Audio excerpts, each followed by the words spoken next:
अभी इसीलिए हमारे पास एक प्लानिंग होने के लिए आई थी जो कि ओडिशा से थी। तो जैसे कि आप देख रहे हैं प्लानिंग में, तो इसका जो साइज है, सबसे पहले हम बात करते हैं फ्रंट की। तो फ्रंट जो था इनका, ये था आपका 54.5 फीट यानी लगभग 54.5 फीट। एंड इसका जो डेप्थ है वो था 38.5 फीट। तो ये जो इनका साइज था एंड इनका जो रिक्वायरमेंट था वो चाहिए था इनको ग्राउंड फ्लोर पे 3 BHK का। तो मैं आपको दिखा देता हूँ कि किस तरीके से हमने इनकी डिजाइनिंग की। तो सबसे पहले इसकी जो डायरेक्शन है उसके बारे में हम डिस्कस कर लेते हैं। जो जैसे कि आप देख पा रहे हैं, ये आपका नॉर्थ हो गया एंड इसके जस्ट सामने साउथ हो गया, ये वेस्ट एंड आपका ईस्ट हो गया। तो ये एंट्रेंस है, तो ये आपकी डायरेक्शन हो गई। तो सबसे पहले हम बात करते हैं एंट्रेंस के बारे में। तो यहाँ से जो इनके एक छोटा सा यहाँ पे एंट्रेंस हो गया 6 फीट बाय 8 फीट का। एंड इसके बाद ये स्मॉल गार्डन यहाँ पे फ्रंट में आ गया इनका। और गार्डन भी बेसिकली इस तरीके से दे रखा है कि जब हम एंट्रेंस करेंगे ना यहाँ से, तो एंट्रेंस करते ही जो लिविंग एरिया आ रहा है, तो इसका साइज है आपका 13.5 feet 9 inches bye 16 feet 1 inches का। तो यहाँ से इनका जो गार्डन है वो नजर आएगा। फिर यहाँ से सामने जाते ही यहाँ पे अगर हम राइट मुड़ेंगे तो ये आपकी स्टेयर्स हो गई। तो स्टेयर्स आपकी 3.5 फीट की विड्थ है, राइजर 6.5 फीट का है एंड ट्रेड आपका 10 इंचेस का आ गया। और इसके सामने यहाँ पर टीवी पैनल दे दिया है। एंड अगर अब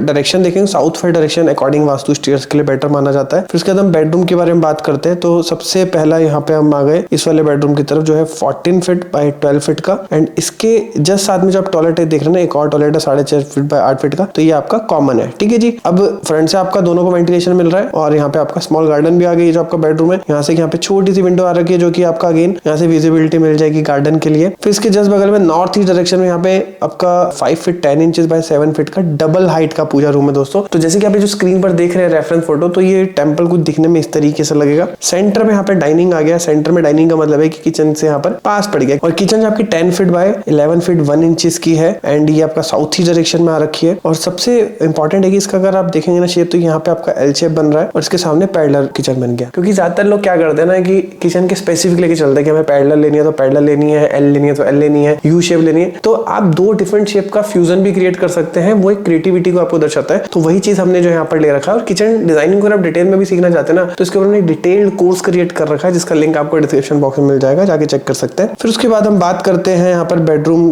के बारे में, जो कि तीसरा बेडरूम है जिसका साइज 13 फीट बाय 14 फीट का है। फिर ये जो आप देख रहे हैं आपका दूसरा बेडरूम आ गया जिसका साइज है 13 फीट बाय 14 फीट का। एंड इसके साथ में भी एक अटैच टॉयलेट दे रखा है, बीच में एक ओटीएस दे दिया जो कि आपकी स्टेयर्स को वेंटिलेशन दे रहा है, बेडरूम को दे रहा है, टॉयलेट को भी दे रहा है 6 फीट बाय 11 फीट 2 इंचेस का। फिर हम घूम के आ जाते हैं यहाँ पर किचन के जस्ट साथ में ये जो बेड में एक और बेडरूम की तरफ, जो कि 12 फीट बाय 17 फीट का, जो कि अच्छा खासा बड़ा है। लेकिन यहाँ पर जो है वो टॉयलेट हमने नहीं दे रखा है। कारण उसका ये है क्योंकि यहाँ पर जो है वो नियर बाय किचन है, तो यहाँ पे देंगे एक तो कॉमन वॉल आ जाएगी, और दूसरा ये था कि इनको था कि टॉयलेट हमें को टोटल 3 चाहिए, कॉमन और 2 अटैच, और एक के समय को टॉयलेट की नीड नहीं है। तो यहाँ पे जो व्यक्ति रहेगा वो ये कॉमन टॉयलेट ही यूज करेगा। तो ये एक कंसर्न यहाँ पर इन्होंने जो कहा था उसके अकॉर्डिंग हमने लिया है। तो इसके साथ में जैसे आप देख रहे हैं पीछे यहाँ पे अगेन एक वॉशिंग एरिया आ गया जो कि आपका किचन के साथ कनेक्टेड है। तो किचन का भी वॉशिंग एरिया यहाँ पर जो है वो बन सकता है। प्लस इसके साथ में दोनों बेडरूम्स को जो है ये आपका वेंटिलेशन का भी जो है काम करेगा। और अगर आप चाहते हैं कि प्लानिंग के ऊपर एक डिटेल्ड कोर्स बनाए जिससे कि आप लोगों को प्लानिंग सीखने में और समझने में हेल्पफुल रहे, तो नीचे मेरे को कमेंट बॉक्स में प्लानिंग लिखेंगे, तो हम इस प्लानिंग के कोर्स के ऊपर भी बहुत जल्द काम करके आपके सामने लेकर के आएंगे। तो आज की वीडियो में इतना ही, मिलते हैं नेक्स्ट वीडियो में। तब तक के लिए जय हिंद, धन्यवाद।